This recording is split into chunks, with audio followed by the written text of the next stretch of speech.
What's going on, YouTube? It's your boy CJ3, aka the Gym Slasher, back at it again. Appreciate you guys. You could have been anywhere in the world.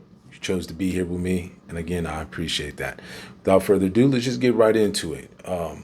When business become too personal, right? How to negotiate in terms of contracts, and when you, as an athlete, and then you're going into that professional athlete level. I want to, kind of talk about with Michael Parsons in the NFL with Jerry Jones, and how that has transpired. In the previous video, I talked about Shedeur Sanders in the NFL, Cleveland Browns. You know, business is serious, especially in the NFL. The NFL is very just outside of just keeping it a solid buck. It's very cutthroat, very contracts and negotiating and trying to get as much money as you can get through the NFL. The NFL salary and the way it's constructed, it is very management ownership friendly. Just to be honest with it, in the NBA, NHL, Major League Baseball, even Major League Soccer, it's a little bit more player friendly. You can get a little bit more. Some can argue you get paid too much in those respective sports. In the NFL, you can make an argument for players getting paid too little based on the amount of work and what's required from them in terms of physicality on a day-to-day grind, on a day-to-day basis.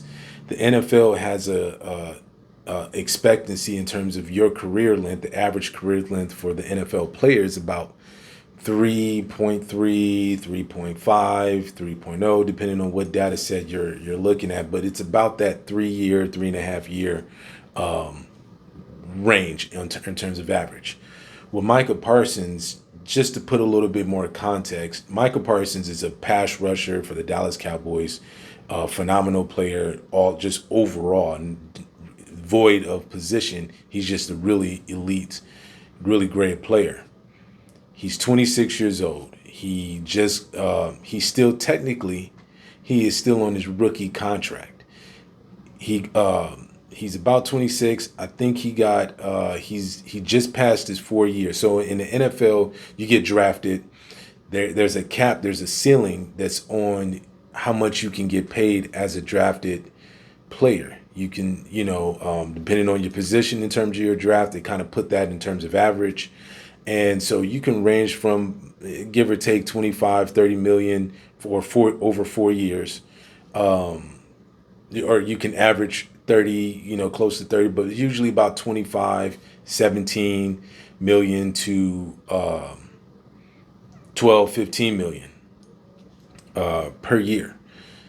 So as having a 4 year contract, if you outplay that or you play past your contract, they can extend you for a 5th year. So you can still technically be on your rookie contract, but that 5th year is an extended and it's an option, but you typically get paid a little bit more because you more likely outperformed your contract, your rookie contract, right? And that's the incentive to having that 5th year extension. They give you a little bit of an uptick in terms of that, so you stay in that 5-year rookie deal. For Micah Parsons, that's where he's at. He's in his 5th year of his rookie deal. They're paying him approximately $24 million for this 5th year alone. Now, he's negotiating in terms of his big contract. In the NFL, there's only but a small percentage of players who are fortunate enough to reach that past 4 years, past your rookie deal, and makes you not necessarily a free agent. It's very difficult to be a free agent in the NFL. They got another loophole in terms of what the NFL can do to keep you as a player without giving you a 5-year, 10-year, or a 4-year, 5-year deal, and it's very difficult for you to be an unrestricted free agent where you play your 5 years and now you can, be an agent, be a free agent. It's very difficult. Again, it's very ownership friendly to keep you around as a player. The general managers and owners have leverage to where they can give you a what they call a franchise tag, and they could just pay you 1 year on the average and give you the highest paid, but it's just for 1 year of your position in terms of its highest average and pay you that. So right now, for Micah Parsons, the highest paid pass rusher that is right now, he's getting paid approximately $40 million a year. That's Myles Garrett from the Cleveland Browns. So they can do, after this year, they can do a franchise tag potentially and pay him just 40 million just for that 1 year. And they can do it again for a second year. So if you're looking at it, I just said he's about 26 years old. If I'm not mistaken, he's somewhere around 25, 26. If he plays out this year, which is more likely, but you see in the negotiations and he's threatening to sit out, threatening to want to be traded, we'll see how that goes. But if he plays this year out, he can come back. They could franchise tag him for a year. He could get upwards to about 40 million, but 1 year. Then he could come back and they can franchise tag him again. He'll get paid somewhere around that 40 mil. So there's some incentive of that franchise tag where you're getting paid the highest that the highest that the player is getting in your position, to where you now look 2 years in, you got 40 million, or excuse me, 2 years in, you got 80 million, 40 per season.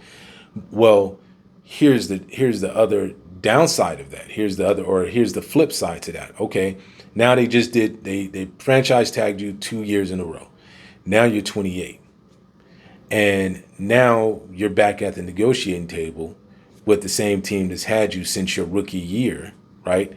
So you played your 4 years, you get your 5th year extension, then you get your 2 years. So now you at 7 years, right?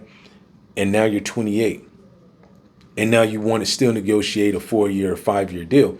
They're not having it, because in the NFL, hitting that 30-year mark, if you're not a quarterback or an offensive lineman, you're now in red line mode, meaning that they typically don't want to pay you a lot of money when you're starting to reach to that 30-year threshold. You know this a lot, especially primarily for running backs. That's almost null and void. Do not think that you're going to get paid anything next to any kind of top tier money when you're hitting that 28, 29 and going on that 30. They're paying you 1 year, 2 year deals. For a pass rusher, you might you got a little bit more grace, but it's not a whole lot. So now Micah Parsons is going to ask somewhere between 4 or 5 year deal, and that's when they're going to go, yeah, but you turn 30 in that deal. And what typically they're going to do is they're going to give him a lot of upfront money in terms of guaranteed money in the front end. And then on that back end, they can renegotiate the next 2 years. So he can get a decent amount of money, 35, 40 million of guaranteed, or maybe upwards to 50, 60 million of guaranteed money for those first 2 years. But then when he gets to that 3rd and 4th year, they're going to come back to the table and renegotiate his contract again. And it starts to cycle all over. If he's fortunate, now I just laid out a 10-year, close to almost a 10-year career, and this one team had him this whole time. And there's a great chance he never got a real chance to even be a free agent. Never really got a chance to step out, because this is how long that an NFL team can hold your essentially working rights for their own. That's how they incentivize. That's why it's such a strong ship on the owners to being able to keep you for a major amount of time before you can even step out of there. So at what point can you leverage what you have? There's very small leverage that a player have in terms of, holding out. That hurts you. Taking less money, that hurts you, because if you get injured, they're not tripping on anything. They can release you. They can cut you at any time. Outside of recouping the guaranteed money, you can have that. But on the back end, they could sit up here and not have to pay you none of that. They could send you on your way, So when you coming up to that negotiating table and you have that opportunity to negotiate and use some leverage, or finally be able to talk about or negotiate your worth and what you have earned, you have to capitalize on that as much as you can.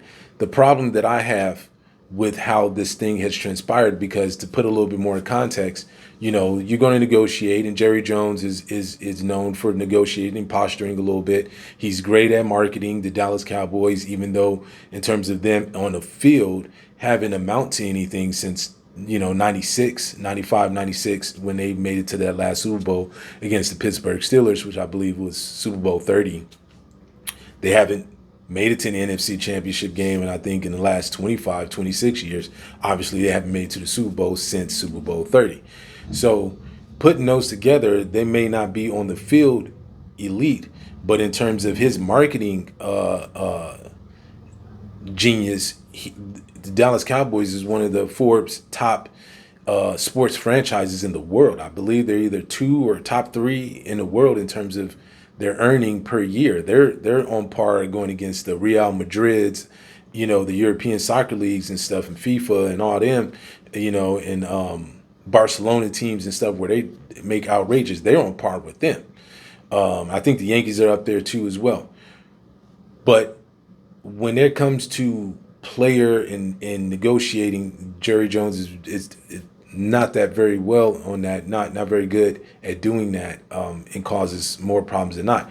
But more context to it, where things have fell apart on them is Jerry Jones tried to negotiate without Micah Parsons' agent, which in some areas, in some leagues, that is a huge violation. Because when you're talking about contracts, your agent has to be, depending on what league, and maybe they don't have that in the NFL, but certain other professional leagues, if your ownership or GM come talking to you and then they start talking about money, your contract and whatnot, and start getting into depth in that, you're usually, you got to halt that until the agent come around and have that conversation, and the player has to give you that, let that owner know, hey, now we're getting into talking about negotiation. My agent ain't here. I ain't saying nothing about that until my agent is present. So maybe that's not as prevalent or a violation in the NFL, but typically as an athlete, as a professional athlete, and you're around management and they get to talking about contracts, you better tell them, my agent ain't here. We're not getting into that until my agent is present. And usually they tend to back off. Well, unfortunately, in this situation, apparently, and this is alleged, and I don't know as a fact, but it seemed like I've heard this enough times to believe that this may have happened. Jerry Jones talked with Micah Parsons behind closed doors and had some type of offer or agreed upon offer that Micah Parsons allegedly agreed to or was willing to accept. When Micah Parsons then told his agent, hey, this is what Jerry Jones, as you would believe, Micah Parsons' agent felt a type of way about that because he wasn't present, and he let Jerry Jones know about it. Well, Jerry Jones then said, well, I'm not talking to his agent. I'm not negotiating, pretty much, because I just talked with Micah Parsons, so therefore I don't need to talk to the agent. Well, that's bad business. That's beyond personal. That's bad business, because that is his agent. That's his job, is to negotiate the best deal that for his client, which obviously going to benefit the agent as well, but more so the player.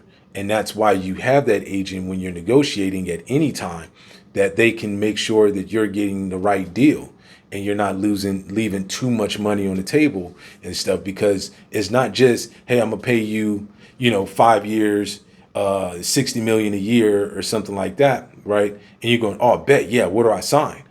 An agent is going to look in the details of that. What is that? That's not, because like I said before, the for NFL contracts, the 4-year, 5-year contract, none of that is all fully guaranteed.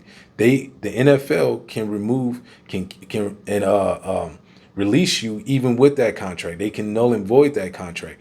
And the NFL is all about that guaranteed money. And where does that sit at? So they could say, okay, we're going to give you 4 years, 60 million, but it's going to be, the back end, we're going to pay you more in the back end of that as opposed to the front. And we give you, let's say 15, 20 million guaranteed. And then we're going to pay you, 26 on your third year, or we're going to pay you 20 million on your third year and 26 on the fourth year. Well, you start doing the numbers, there ain't a whole lot of wiggle room in terms of how much you're getting paid in that front end, especially with your guaranteed money. And I'm just throwing numbers out there. I can be a little bit more specific in that in terms of it's an $80 million deal, et cetera, but they can pay you less in the first 2 years and then pay you more. Well, they can cut you and release you after 2 years or after your first year. They don't have to keep you for those 4 or 5 years like in the NFL, or excuse me, like in the NBA, Major League Soccer, Major League Baseball, NHL.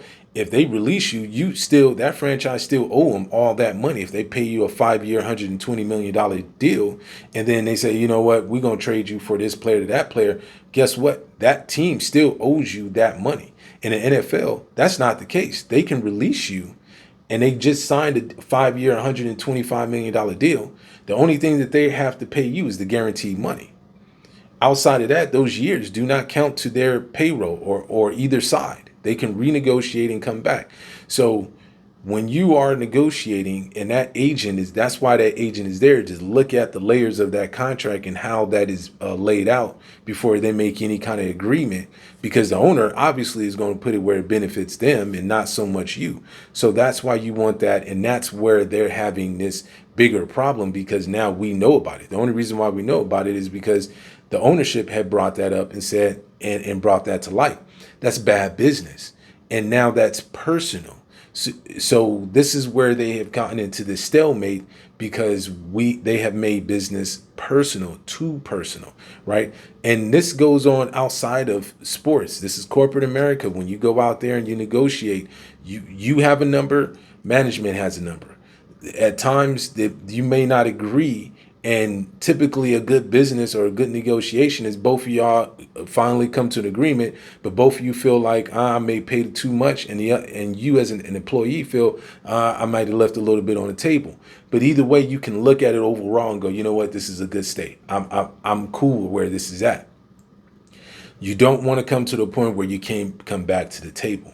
And right now, they're there where they can't come back to the table as of right now. In a long haul, do I see a contract coming for them to where they can figure some things out? I think so. It typically happens. I've seen worse, nasty case scenarios, even with the Dallas Cowboys and Emmitt Smith. Emmitt Smith, he sat out for the first 4 or 5 years, or excuse me, 4 or 5 years, three to four. The first 3 or 4 games during one of their Super Bowl runs, where he sat and they were like 1-2 or something like that. And Jerry Jones got on that phone and he jumped on that table and decided on paying Emmitt Smith what he's worth. So we've seen this before. We're going to find out how that works. Typically, I don't know how this one is going to be in terms of personal and how they're going to look at each other moving forward, but you got to get back to the business, and the business is you play at your best. All right. So with that being said, who are you? What is your mission? What did you guys think? How do you think that should go? You know what I'm saying? Should he get paid? Should he not? Should they be tight? Should they let him go? Should they trade him? It's up for discussion. I'm open for anything. Just hear y'all side and your take. With that being said, appreciate you. Have a good one. Peace.